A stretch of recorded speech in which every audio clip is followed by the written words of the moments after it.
Apakah kamu tahu bagaimana cara berlatih kungfu Tiongkok? Pertama, kamu harus menuruni lereng dengan kemiringan 70 derajat, lalu memanjat kembali ke atas lereng yang disiram minyak.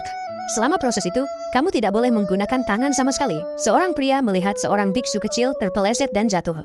Ia segera berlari dan menyelamatkan biksu kecil itu. Lalu berlari menuruni lereng, dan dengan mudah berlari naik ke lereng seberangnya. Ia menertawakan kungfu kuil Shaolin yang menurutnya terlalu lemah. Melihat kesombongannya, kepala biara bersiap mengajarinya pelajaran. Keduanya mulai bertarung di lereng. Meskipun kepala biara berada di bawah, ia tetap memiliki keunggulan. Ketika pria itu terguling ke papan kayu, kepala biara menahan papan itu hingga tegak 90 derajat hanya dengan satu kaki. Pria itu pun langsung terjatuh. Pria itu tidak terima dan ingin menantang lagi, tetapi dia dihentikan oleh kedua saudaranya. Setelah makan malam, kepala biara mengatur latihan kungfu di air. 20 batang kayu besar diikat menjadi satu. Para biksu mengangkat satu batang kayu dan melangkah ke kanan.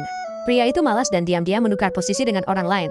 Tetapi kepala biara mengetahui, dan pria itu langsung melompat ke air, pura-pura berlatih keras. Namun hal itu tidak bisa membodohi kepala biara.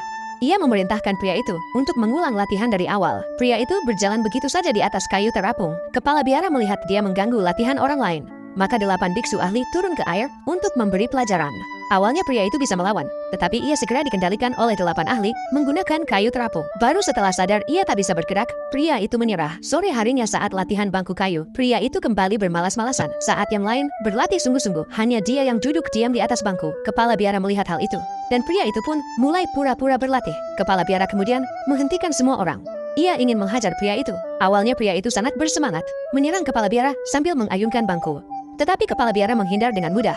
Lalu ia menendang bangku itu dan menjatuhkan pria tersebut ke tanah. Pada akhirnya, karena pria itu selalu malas, ia dikeluarkan dari kuil Shaolin oleh kepala biara. Tampaknya orang Tiongkok memang benar-benar menguasai kungfu.